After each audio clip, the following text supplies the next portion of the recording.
Graças e paz, minhas irmãs, estamos aqui para dar sequência, ao nosso estudo de Salmo 23. Hoje nós vamos estar caminhando um pouco mais no versículo 5.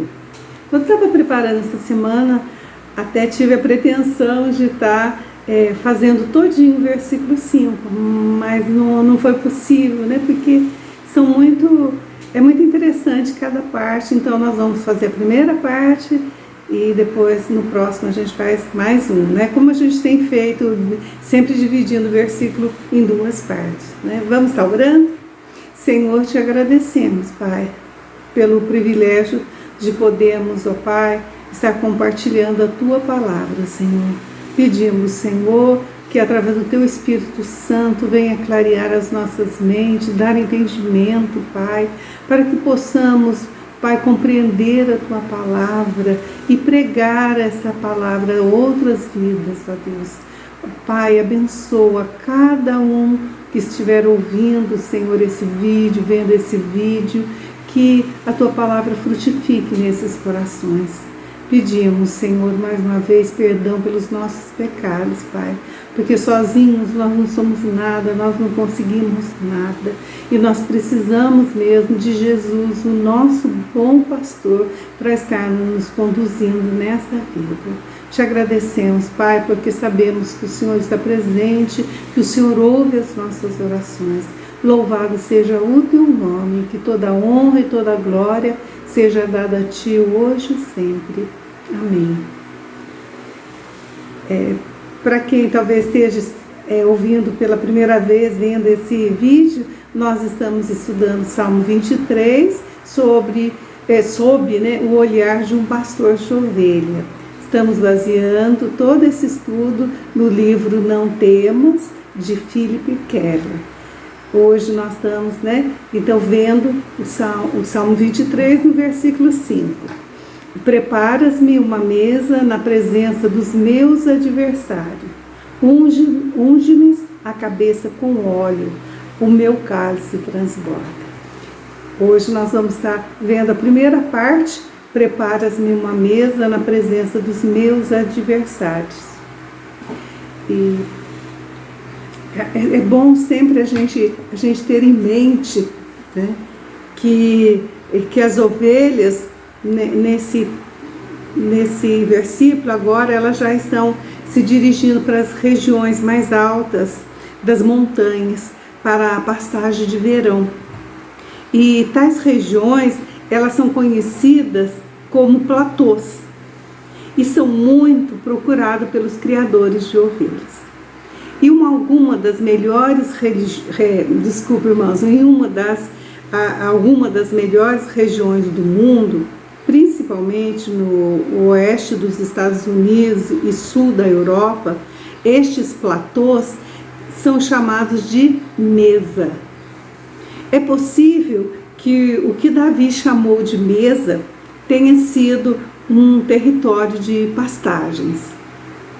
Embora tais mesas sejam por vezes bem distantes, de difícil acesso, o criador enérgico e empreendedor não poupa tempo nem esforços para prepará-los para a chegada do rebanho. Então, porque às vezes a gente pensa assim, uma ovelha falando, preparas-me uma mesa. Então, nós vimos que eram platôs chamados de mesa, então, como nós conhecemos por planalto também. Pouco antes do dia em que as ovelhas devem chegar, ele faz uma ou duas viagens até o local a fim de preparar a mesa para elas. Leva consigo um bom suprimento de sais minerais, que espalhará em pontos estratégicos do planalto, para o benefício das ovelhas no verão. Verifica também o pastor se há ervas daninhas brotando por ali, e caso haja, ele fará o planejamento da pastagem de forma a evitá-las, ou então tomará providência para arrancá-las. Tudo isso estava na mente de Davi quando ele escrevia esse versículo.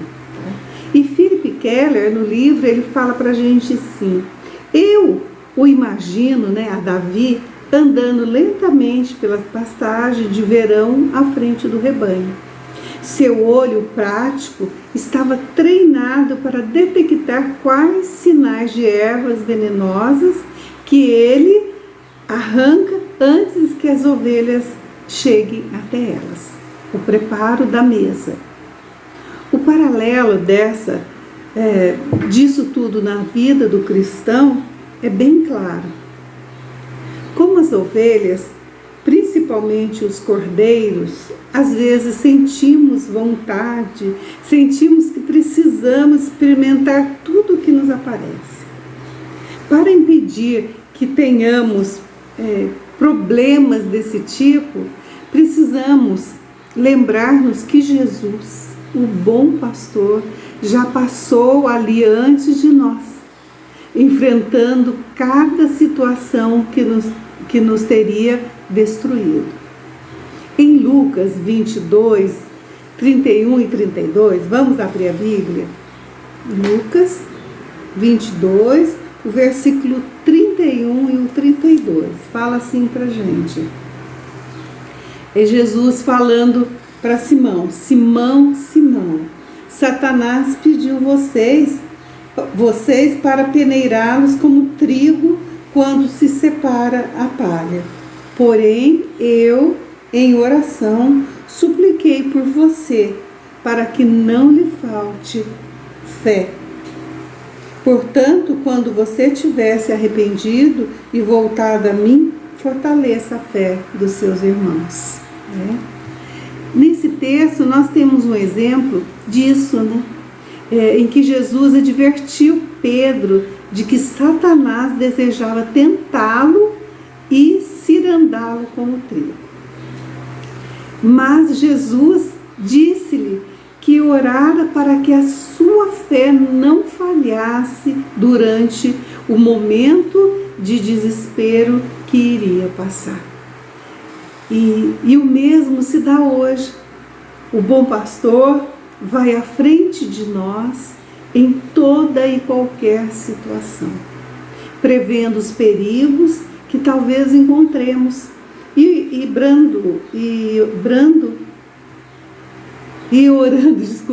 orando para que não caiamos.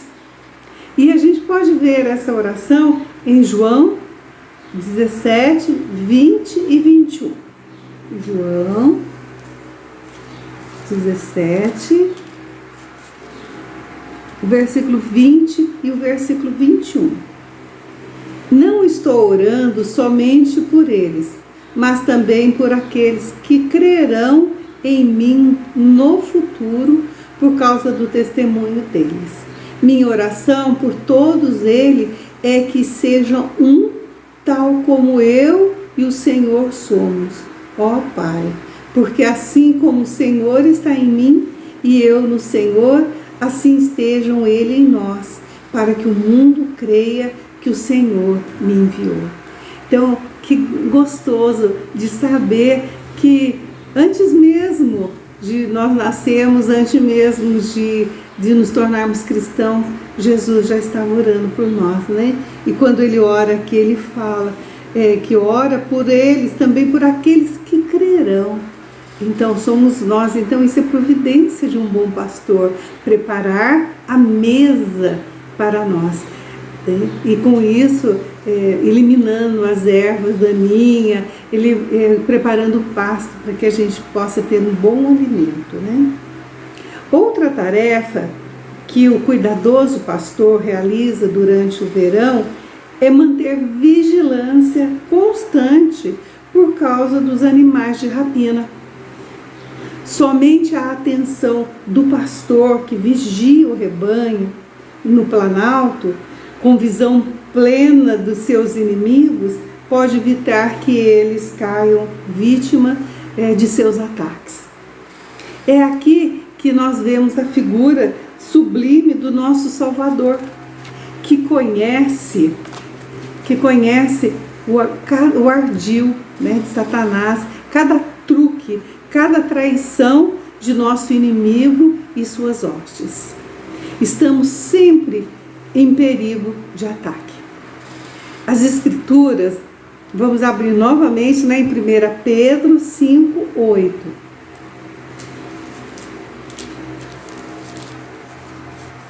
Já nos alerta e diz assim: estejam alertas e vigilantes, porque o inimigo de vocês, o diabo, ronda em volta como um leão faminto, que ruge à procura de alguma vítima para devorar. Aqui então, em 1 Pedro, nas Escrituras descreve que o diabo, ele fica ao redor, né? Ele fica como um leão andando ao redor, buscando a quem possa tragar. Na primeira brecha que nós damos, ele tenta nos tragar, né? Muito de nós envolvemos-nos em sérias dificuldades acima de nossas forças, né? E quando acontece isso, muitas vezes ficam mudos de apreensão, incapazes de clamar ou gritar por socorro, simplesmente desfalece ante o ataque do adversário. Com as ovelhas acontece isso quando ela vê um animal que vem atacá-las, né? O inimigo, muitas vezes elas ficam paradas, elas ficam sem ação e são atacadas. E muitos cristãos também acontece isso, eles paralisam com o ataque de Satanás, né? Mas Cristo está por demais interessado em nós para permitir que isso aconteça.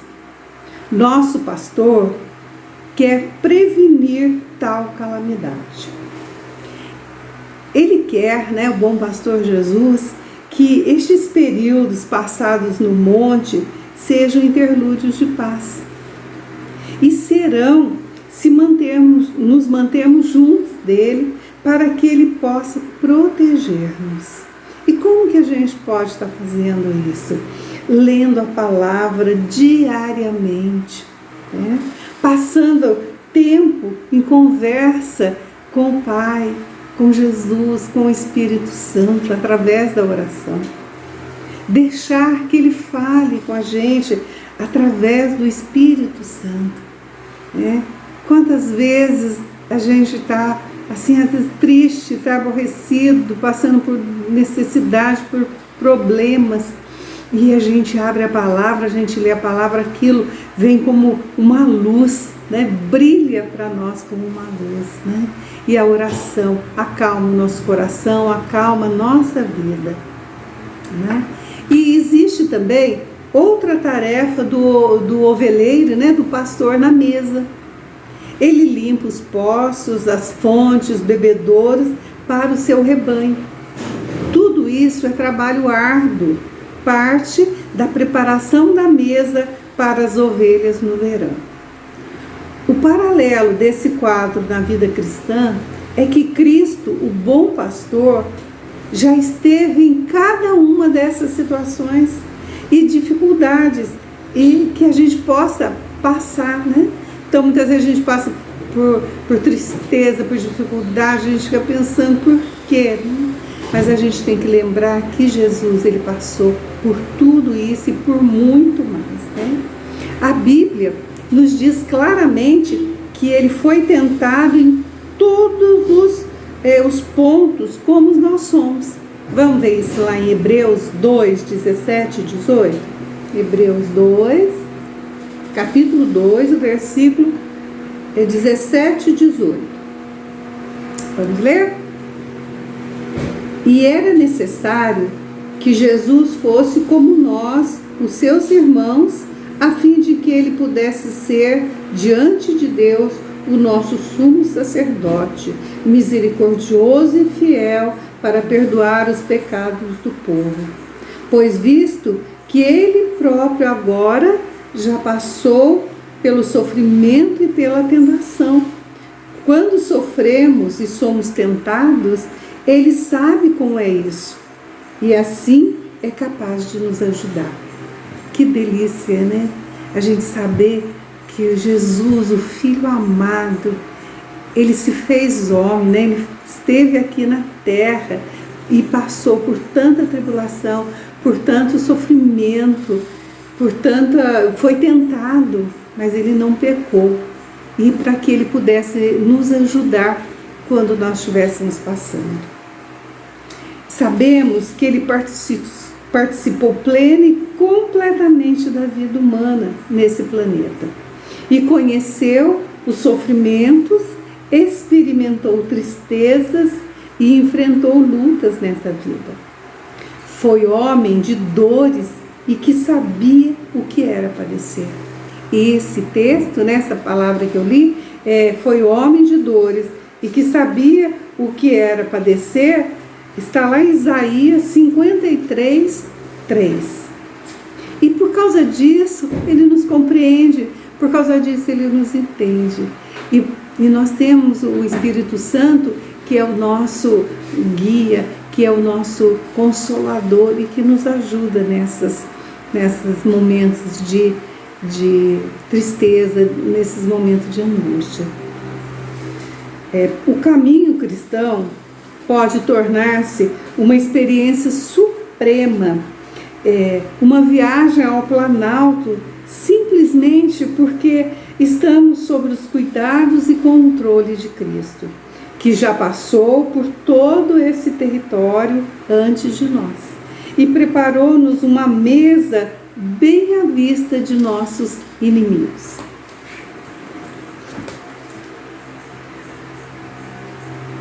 E esses inimigos, eles gostariam de nos destruir, de humilhar-nos, se pudesse. Mas quando nós confiamos no bom pastor, ele vai ficar rodeando como leão, mas ele não vai nos tragar, nem vai nos derrotar. Porque nós temos o bom pastor conosco. Só porque o pastor já foi à nossa frente, providenciou todos os meios possíveis para a segurança e bem-estar de suas ovelhas durante o tempo que passam na pastagem de verão, isso não quer dizer que não encontrarão problemas ali. Fiquem atentos. Os predadores podem atacar, as ervas daninhas crescem também, tempestades e ventanias podem varrer os picos altos e muitos outros acidentes podem acontecer no Planalto. Contudo, com seu amor e interesse por nós, Cristo ainda cuida para que tenhamos algumas alegrias em meio a tristezas, dias felizes em meio aos escuros dias ensolarados e entre os sombrios, né? E todavia, nem sempre estamos conscientes do tremendo preço que Cristo pagou para preparar a mesa para os seus. Assim como as privações do ovelheiro ao preparar o pasto de verão para o rebanho envolvem sofrimento, assim também a agonia solitária do Getsêmani, do Palácio de Pilatos e do Calvário custou um grande preço ao Senhor. Se nós voltarmos um pouco e vemos o que Jesus passou no Getsêmani, quando ele orava ao Pai, pedindo que, se possível, passasse o cálice, né? Lá perante Pilatos, no Calvário, todo o sacrifício, tudo que ele fez, toda a dor, toda a humilhação que ele passou, preparando para nós uma boa mesa. E vem uma perguntinha para nós, e eu quero estar até encerrando esse estudo de hoje, que é bem curtinho, mas é muito profundo, né?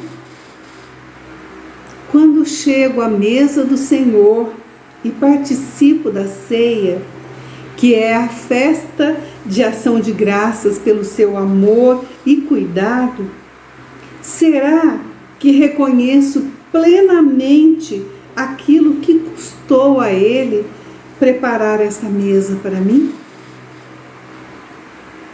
Então, muitas vezes a gente toma a ceia assim, como um ritual simplesmente.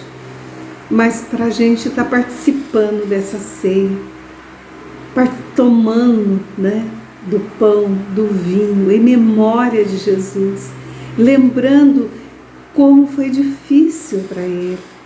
Como a gente já falou lá no Getsemane, ele orou ao Pai, e lá ele estava tão angustiado, ele suou, né, gotas de sangue. E a gente sabe que pela medicina só sua sangue a pessoa que está em extrema agonia, né, extremo estresse. Então, que a gente possa estar pensando, quando nos chegarmos à mesa, quantos de nós, muitas vezes, não quer participar. Hoje eu não estou com vontade, não estou sentindo vontade de participar da ceia, participar da ceia do Senhor. E sendo que, para Ele preparar essa mesa, foi um sacrifício muito grande, foi muito dolorido. Assim como os pastores preparavam, né, essas mesas antes das ovelhas subirem para o planalto, e cuidava dali da água, cuidava da alimentação, e aquilo era esforço para eles. Jesus pagou um alto preço, ele se sacrificou para que nós pudéssemos, quando estivéssemos ali obedecendo a ordem, em memória de mim, que nós possamos ter esse pensamento a cada vez que nós nos apresentarmos diante do Senhor, a mesa estiver posta, para que a gente possa participar em memória de Jesus. Que o Senhor nos abençoe com esse pequeno estudo, que a gente possa estar falando, né, como a ovelha aqui, né? Preparas-me uma mesa na presença dos meus adversários. E a semana que vem nós vamos estar tratando das duas últimas partes, que é unge minha cabeça com óleo e meu cálice transborda. E mesmo antes da gente terminar, gostaria de lembrar do versículo, né, de João 16, 33. Vamos lá, João 16, 33.